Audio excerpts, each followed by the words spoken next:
How's everyone doing? Great. I wasn't expecting a stage like this. Oh, okay.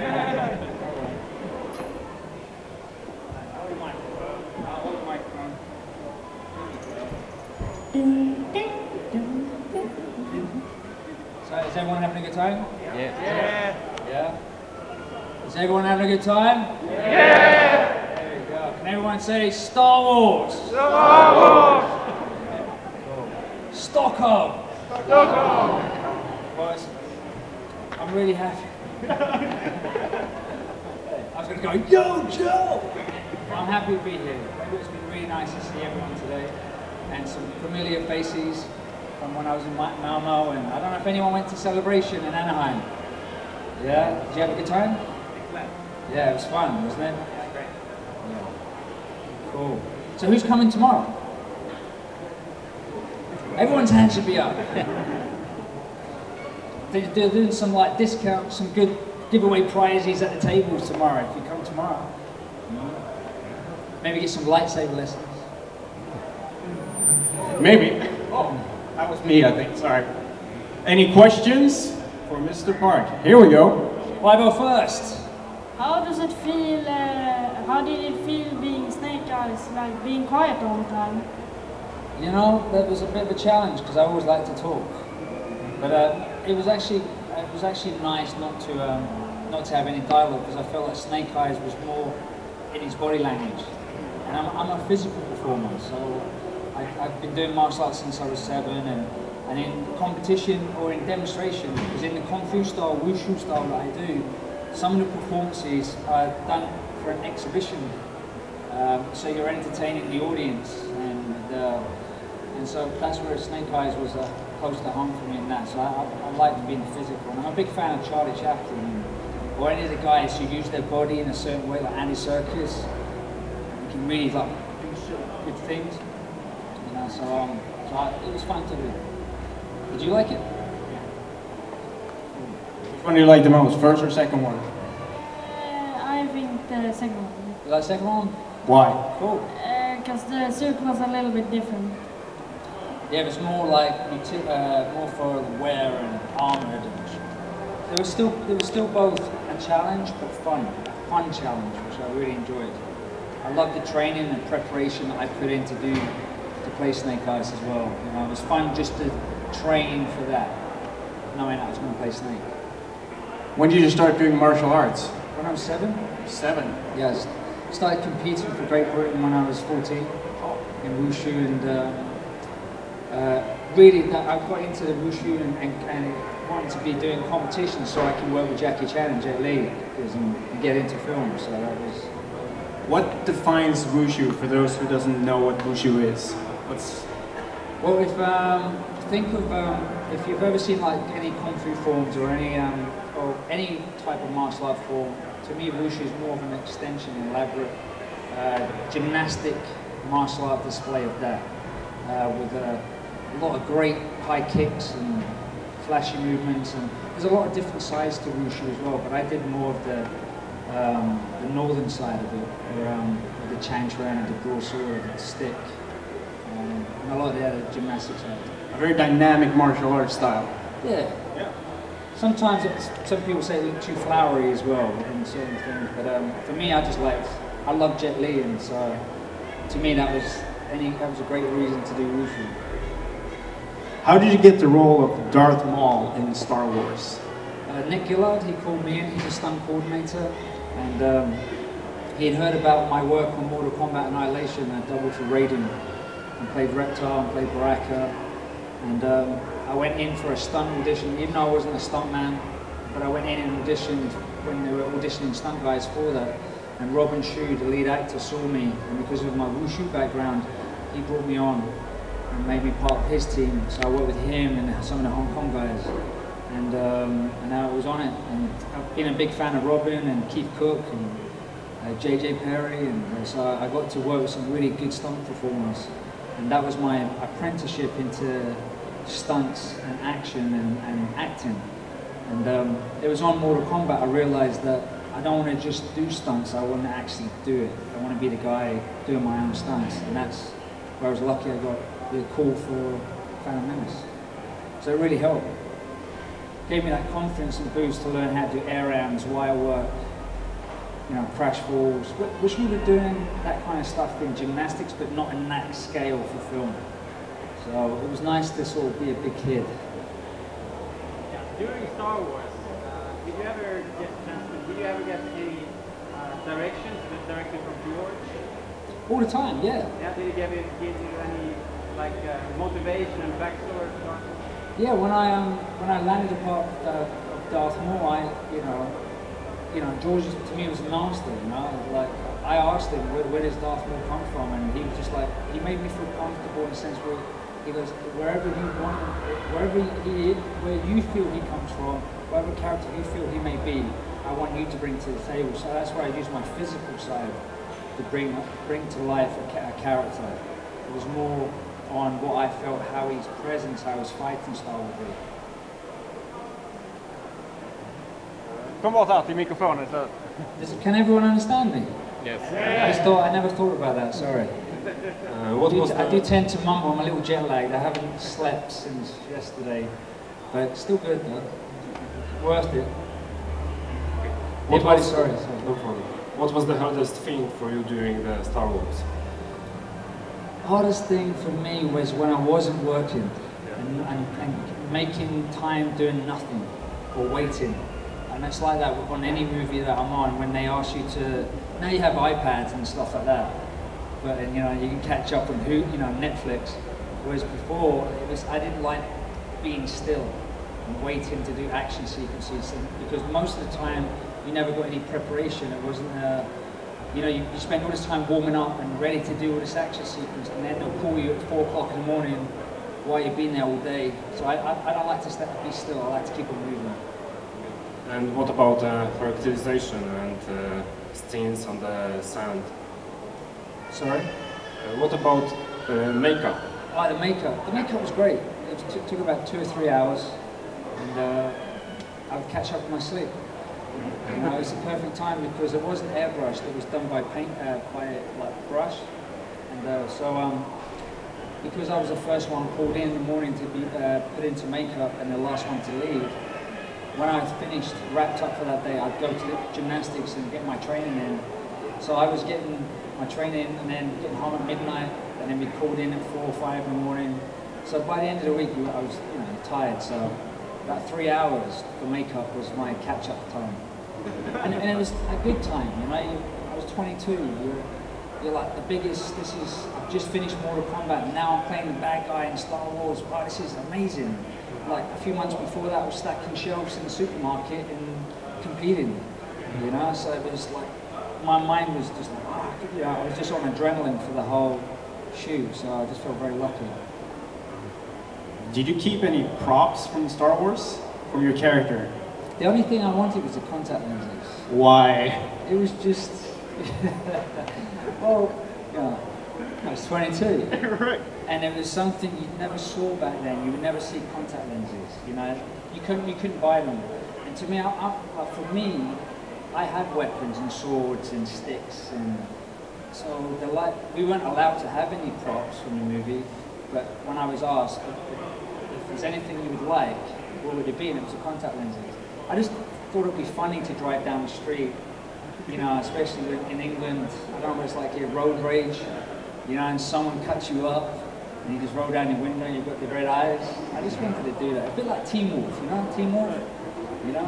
When I've been asked this question, like, if you had a superpower, or like a mutant power, what would it be? I always thought it was cool as a kid. The dad of Michael J. Fox just go, he's a teacher, and his eyes would go red. He didn't have to do anything, he just had to make his eyes change colour. And that fear, without having to lift a finger, that would be a pretty cool superpower. So the contact lenses would be, you know, it would be just good to sort of maybe mess with someone a little bit, you know, in the sense of you just have your contact lenses in, and you know. But I did it for Toad. It made me up for Toad. We're in Toronto, and so I thought I'd relive this moment with the lenses. And so I'm all green. I've got green lenses in. My hair's all green, and I stopped off for a Subway, and I walked up and ordered my thing. It was on my way to set. No one cared. No one looked at me weird. No one like did one of these. I was just like, yeah, what can I get you? You know? I was like bright green, warts on my face, I'm in the wardrobe. You know, I was starving, so we had to stop off, but no one cared. This shows you, yeah? How was it to play Toad in X-Men? How different techniques did you use for that character compared to Darth Maul? Toad, I used more of an animal style. You know, some of the characters I remember from Jackie Chan were really good at some of the, you know, the animal style. So I tried to use that with Toad, you know, more moving with the body, and I wanted to use a bit of a capoeira style. But Brian didn't want that, because I felt like Toad with his legs, he could do a lot of more flipping and jumping around, so again, it was all body language with Toad. You know, like gain a bit of weight, so I'd, you know, be more hunched, and it was fun. I didn't want to play Toad at first, because I wanted to be Gambit or Wolverine, and I knew what Toad was like from the comics. So he was more of a hunchback, you know. So I wanted to be more like, you know, I want to be the hero X-Men. But Brian Singer, he said, Ray, this is a great opportunity for you to bring a new character to something that's already out there. So thanks to Brian, you know. So it was fun. I would love to play Toad again. I like to play all my characters again. Do sequels and keep on going. So I'm old and grey. Wait a minute. I am old and grey. Keep on going. No laughter? Don't be afraid to laugh. Well, I actually got a question also. You've been playing a couple of fantasy and sci-fi characters now. If you could choose and pick freely among movies that have been made, or comic books or whatever, any sci-fi or fantasy character, who would you as an actor like to portray? Well, I was attached to play Danny Rand, Iron Fist, for a long time. So it would have been nice to play Iron Fist. But I want to be part of a Batman movie. I just want to, I've said this before, I want Batman to go and hit me. You know?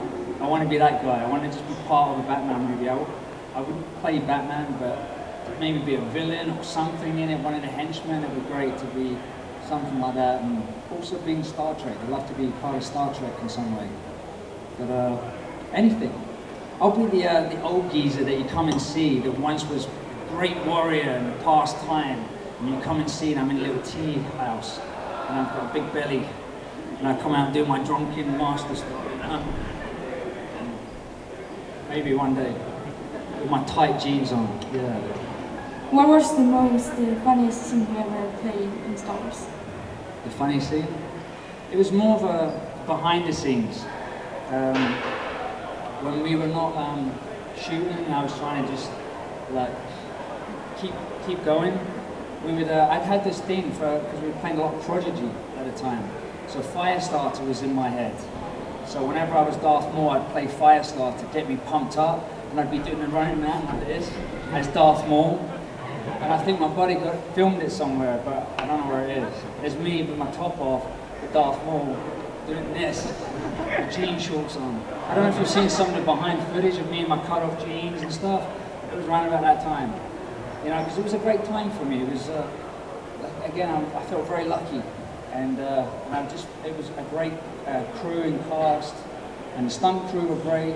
And we would, you know, blast out Prodigy when we were rehearsing, so it really got us pumped up. Good question. How does it feel to have been in the worst Star Wars movie? The worst Star Wars movie? I wouldn't say that. Because I was in it, come on. You know, my favourite Star Wars movie is Empire Strikes Back. Yeah, we talked about that, didn't we? Or was that someone else? Is that yours as well? Well, Empire Strikes Back, that changed my life as a 7-year-old. That's why I got into martial arts. It was the first movie I saw on the big screen. We moved from Scotland to London, and it was just a big deal. And so they showed New Hope and Empire Strikes Back, and I was just blown away. I was like, I want to learn how to do back somersaults and handstands, and I want a lightsaber. And that's where I started to look for martial arts that had gymnastics in it.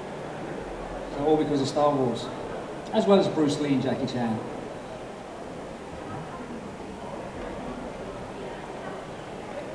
Anyone else? This guy's been holding, he's been beaten up. He's been holding his hand up. Look at it. What happened to him? You're next. You okay, buddy? Can we get a medic in here, please? Except for two. Who's your favorite text from Canada? I like Gambit. Because, of course, Wolverine, you know? I like Wolverine, and I think Hugh Jackman's awesome as Wolverine. But I've always loved Gambit, ever since I was a kid. There was something about someone using a bow staff. And I don't know if you've heard of a TV show called Monkey Magic, but it was a show that I used to watch when I was a kid, and he had a magical staff. And I think that's where it really fits in with me with Darth Maul, and so Gambit was a character that I liked a lot. I wanted to see more of Gambit, you know, it was cool to see him in the movie, and I wanted to see more. Go for it. Right, so my question is there one specific trait about Darth Maul's character that you feel kind of makes him stick out of the Star Wars character roster? Apart from his horns and red and black face and double-bladed lightsaber? Pretty much. I think when I approached, I was asked this question earlier on. Darth Maul to me, it was physical, but I also saw him as someone that didn't need to show a lot of like anger and they're like, come on now, fights. You know, he was more of a silent type and just stood there and looking at you. Like the old Kung Fu masters or the old bad guys you see in movies, and they would just want him to look at you. Yeah, exactly. Yeah? He doesn't you know what I'm talking about? Yeah, he doesn't need to say a single word and he's still intimidating. That's how I wanted Darth Maul to be, just more like, it would be more just a little look, but a grin, and that's how, his confidence, like, that. When I auditioned and they made me as Darth Maul, that's how I played him. I didn't use a lot of look, it was a very blind parries, and so that was fun to do, and that's why I would love to show more of that with Darth Maul. That's how he gets cut in half, because he got too cocky, overconfident. He knew he was going to take out Obi-Wan. We have time for one last question. You still remember? Hi. Do you still remember your line from that movie? I remember all of them, but it wasn't my voice, just so everyone knows. It wasn't your voice? Yeah. Before I signed up for the movie, before I even got it, and I was just asked to come in and just talk to Nick Gillard, he was telling me that they needed someone to do the stunts. So they're looking for an actor who can do stunts, or even a stuntman who can act. But whoever they get, they're going to dub their voice, like they did for the original Star Wars. So I was like, yeah, I'm happy with that. Because back then, I was a lot more from the street of London. So it'd be more like, yeah, right, you're a master. You know? I don't know if you've seen it behind the scenes where I go, naughty. Yeah? Now just imagine that as Darth Maul, you know? He's 22. You know, I was like, what are they doing? You know? So it's a little bit, you know, like, can you imagine, I've said this before, it's like, if the trace was correct, I'll find them quickly, my master, you know what I mean? Get those Jedis. It was a different time for me, so I was happy not to worry about that. But it also still felt good to be playing the character. Yeah. So I think the voice was awesome, and I've been practicing now for the last 15 years. So if they ever ask me back, I'll be like, yes, my master. It might come back as an android. You never know. You know, they brought Darth Maul back for the Clone Wars. Yeah. But I'm just excited about the new Star Wars movies. You know, I can't wait to see it. Thank you. Can you reveal anything about the new coming Star Wars movie? Anything? Anything? At all. It's coming out in December. And that's our closing statement. Thanks, everyone. I really hope you've had a good time. This is a great show. It's great the organisers have set this up for everyone to be here, so it's really good to see the spirit of everyone. So thanks for coming out. Yeah, have fun. May the force be with you. Cheers. Och vi är alldeles strax tillbaka med Jose Cantero. Några minuter. My arm's killing me from holding that. Oh, really? So many chin-ups today.